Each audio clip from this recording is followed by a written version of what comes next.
Hello everybody, welcome back to my channel and to a very exciting video. A video that I didn't anticipate filming this year.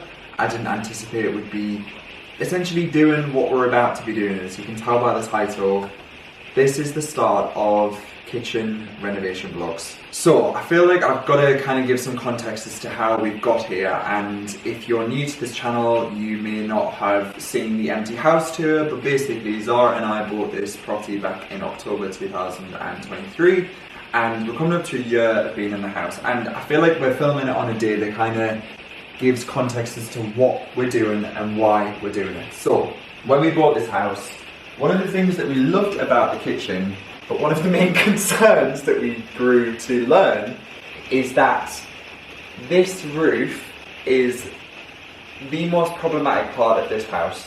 And we knew that, well, we kind of had our... We didn't know on viewing 1. Yes, It viewing 2. highlighted itself on viewing 2 Yes. a month before we were due to complete. Essentially, the previous owners of this property decided to add what... It's not a side return, this is what you call a lean-to. So this wouldn't have been original. The wall of the house would have stopped here. So that would have been a window, and then this would have been a kitchen wall. However, we really liked that they essentially extended out half. So it meant that this is more of like a usable space. But They didn't put any electric source No. in this section of the kitchen They've- either. Yeah, they've done it very budget, and in doing it very budget, with budget cutting corners are problems. And we knew when we bought this house that this plastic roof would have to go. So we obviously moved last year in October, and we put as much money as we could into this house. We were just focusing on getting in before Christmas and kind of just putting up with the house as it was. The only thing that we did immediately was remove the carpet upstairs because there was mice and rats, and we just thought that was a bit gross. Aside from that, everything else has pretty much just, you know, been a work in progress throughout this year. As you know, we've done the garden because the weather's been really warm, so we really wanted to make the most use of the warm weather. However, now, I'm filming this, it's coming towards the end of August. We're going to be heading into September, October time, which is obviously when the weather gets a bit cooler. So we then thought we can't really have another winter with this roof because, as you can tell, we had some pretty bad leaks last year and it's starting to crumble even more now. Like, that is wet. Wrapped around. Yeah, and we don't want this to become more of an issue than it already has been. So we kind of thought, why don't we fix the roof? Why don't we just do like a temporary fix until we decide on what we're going to do?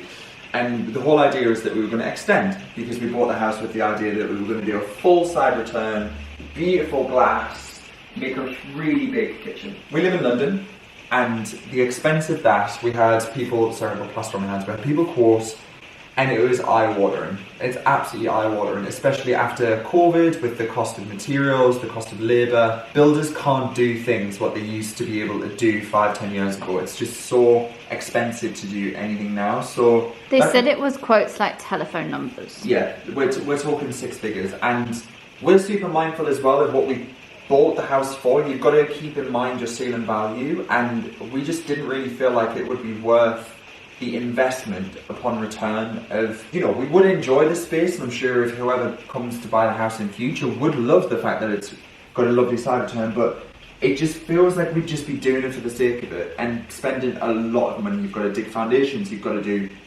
rewires, you've got to move drain, it's just a lot. So we were under the impression that we could just fix the roof and that would kind of be that, but this roof is in pretty bad nick, and I'm saying this now, I'm hoping it'll hold up.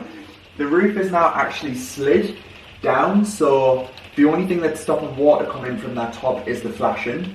It just needed sorting, so we were like, do you know what, why don't we just fix the roof? But we both kind of sat and thought, why don't we just do it all together? Why don't we do the roof and the kitchen, because this is going to be pretty invasive. Taking the whole of the roof off, stripping that back to plaster, putting a damp-proof course through it.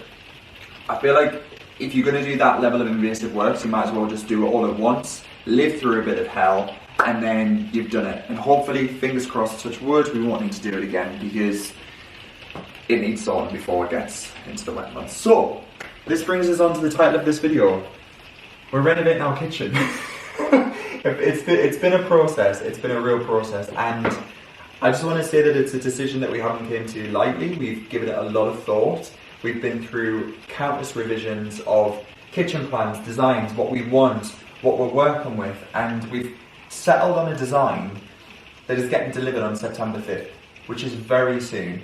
So I kind of want to talk about what we love about the kitchen and what's going to be happening in the next couple of weeks. So let's come into the kitchen. Let's come on round. Do you know when I was saying to Zara this morning, so when you have things that break or things that need replacing, they tend to come in threes.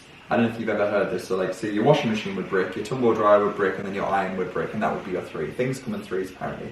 Well, the kitchen door over here started to make a really loud creaking sound, and only over the last week. Only over the last week or so, and we found out that basically the previous owners had kind of like filled in with wall plugs, and then I was filming a reel for Instagram just to kind of talk about what we're going to be doing in the kitchen, and I accidentally pulled the entire door off, which was not on purpose. I'll insert the footage now. So we're now a doorless open shelving system, which is cool. So this kitchen was put in, we're guessing 2016, so it's approaching 10 years, and you know, it's a Howden's kitchen, all in all, like not a terrible kitchen at all, and would have been so livable. So we've actually decided to rehome the kitchen. I listed it online with everything, literally everything included, washing machine, oven, the hob someone will need to replace because that one doesn't work, and these are pretty much on their last legs. But we wanted it to go to a new home rather than landfill. So we're going to be doing some structural changes in here. Biggest and possibly the most dramatic. The biggest and most dramatic change is that we're essentially ripping this entire part of the end of the house out. So this whole end of the kitchen is going to be removed, and here we're going to have some beautiful black French doors. So again, maximising the space, still incorporating that theme of light. So the light is going to flood in entirely. But in doing that, obviously we're using this whole back run. So the U-shaped kitchen, the kind of like horseshoe style kitchen, is changing. So to a galley. To a galley style kitchen, exactly. So we were reached out by a company called Smile Kitchens, and we had a design consultation with a woman called Isabella, and was it Isabella? Isabella. Mm. Yeah, it was Isabella, and she was incredible. She was so amazing. We aren't going to be using Smile for this renovation. We're choosing a different company, but I just want to say a huge shout out to Smile. I will link them down below, because whilst their designs were amazing, it was just not in keeping with our budget. I think that's very honest to say that their kitchens are stunning, but we've really got to be mindful about how much we're putting into this property, and it was just tipping us over what we kind of allowed for this renovation. So Smile were incredible, and Isabella gave us this amazing design, which I will talk about. However, we were toying with the idea of like, could we fit an island? Could we fit a thin island? Could we potentially do a whole run of doors on this side? But we just think, let's simplify the design but maximise the space that we have. So the galley is going to start from this corner all the way along to this wall, and this is going to be essentially the full run of worktop. So this is going to be the main part of worktop, the hardest part of the kitchen, hardest working part of the kitchen. So we're going to have a beautiful sink. Again, I'm going to be talking about designs, but we wanted to really frame this window. So sink is going to be going here, integrate appliances, and that will be the first run of the galley. Second run of the galley will be starting from this side of the wall, running all the way along up until this pillar. Now, this chimney breast has been the topic of conversation for weeks. Now, we know that it's a chimney breast and it is structural. However, we've spoken to a builder, and the builder we're using so far, we can't talk about how amazing he's been, but thus far, incredible in understanding our vision. Nothing seems to be too much of a bother. It comes highly recommended. An experience, particularly in doing this in this aged property. Exactly. So he recently did what we're asking him to do, so we know it's doable. This chimney breast is going to become the centre focus of the kitchen, and I'm so excited because it's wasted space at the moment. These two shelves are great, but we know that it's usable and we can knock into it. So this is going to house the most beautiful range cooker, and this is going to be the focus of the kitchen. So I'm going to talk about a design palette later on in the video, but imagine this entire chimney breast is going to be tiled in the most gorgeous tiles. They've just arrived.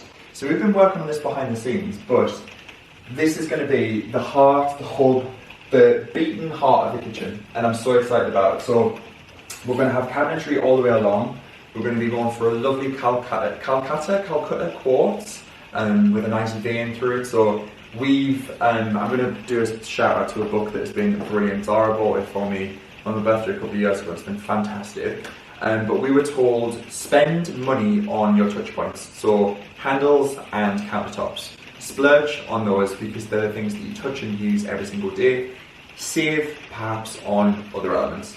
Which then brings us on to this part of the kitchen, which has always pretty much been quite a dust gathering dumping ground over the year that we've been here. I say always, it's fairly quick, but essentially this is going to become a huge pantry. So we've got floor to ceiling cupboards going in, which are going to be double opening for a pantry. So this is going to be where food storage is going to be, and then we've got another 2 units here to open up as well, which are going to be floor to ceiling cupboards.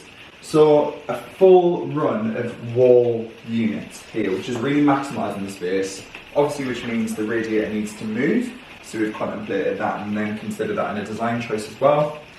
But when you're designing a kitchen, the idea is that it's supposed to be a triangle. So essentially you have your cooker, your fridge, and your dishwasher / sink.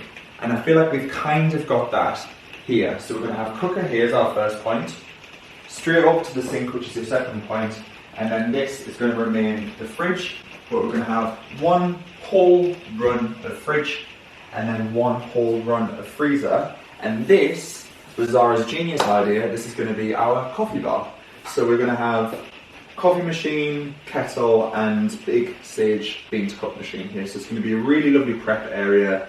We were speaking to Isabella, who's been our design consultation for Smile consultant, and she said coffee bars are becoming really popular. People really love to see them in kitchens. So we feel like we're not scrimping on design, but we're definitely trying to keep create zones. Current, exactly, yeah. And then this then left us with this area. Now, this area is going to be glazed, so we're doing full glazed panels, 2 really big light panels. We wanted to go for a seamless design, however we were told that they are quite problematic, very expensive, and the join has to have something to rest on because they're so big. So they are going to be framed, but we've got full trust that the builders envisioned what we thought. This door, if you've been following for a while, you remember I had a bit of bother with this door to try and get a large plant pot out. It's a very thin door. It's thinner than a standard size door, and this just whole area, it just doesn't work. It's just... The lock's damaged. Yeah, the lock's gone. These windows are really hard to open, and Don't do it's that. just pointless. So we're just getting rid of this entirely. So this is no longer going to be a walkway out into the garden. We're just going to brick it up to sill height and have a really lovely window. So a window that just has 2 regular opening windows, and that's it. Keeping it simple, still allowing light to come through, but this isn't going to be a walkway anymore, because we learned that the reason we were using this middle room as a walkway is because it leads to the garden. So it naturally lends itself as a walkway. Whereas if the whole doors to the garden are at the back of the kitchen now, that won't feel so much of a flow through that it means when we come on in, we'll have a beautiful dining area, and that's fine. That's what you're here for. We contemplated and we quoted for having built-in dining area set in the corner with a banquette, and it just didn't really feel like we were maximising the space. It felt like we were shoehorning something in just to say, oh look, we've got a banquette area, when it was a big expense and it just didn't really add to the space. It felt like we just didn't need it. So we're going to keep the dining table, I think, and maybe rework with what we've got. So we might reupholster the benches, we might get rid of the benches entirely, get more chairs. That's still to be confirmed, but for now, the main structure is going to be the kitchen. And then this little section here, we were going to get like a really big French dresser, but I just don't think we're going to need it in this space. So instead, the radiator that was on this wall is going to move over here. So we're going to have a little radiator here with a nice bench on top, like a console table. This is going to be lovely with a little lamp and a little pot to pop your keys and bits and bobs. And that's it. That's the design. So it's a big change. Floor's going to come out. I'm saying this now, it's a huge change. Floor is coming out, and we're going to use the same wood that we used upstairs in the bedrooms in the kitchen. When we're filming this right now, today is Saturday the 24th of August, and we've got to essentially empty the entire kitchen and put it in boxes. So we've got to pack everything up, keep a box of stuff that we are going to use on the daily. I'm very thankful that because of my job I have things like an induction hob that we can use upstairs. So this is going to be our cooker. And then we've also got an air fryer, so we can use an air fryer as an oven. That's going to be our hob. We're going to eat lots of pizzas. Eat lots of pizzas. We can use a plug-in pizza oven. The spare room upstairs, I would honestly argue that spare room has saved us. It's been the hardest working room in the house. Genuinely, we had, when the living room reno was going on, we were up there.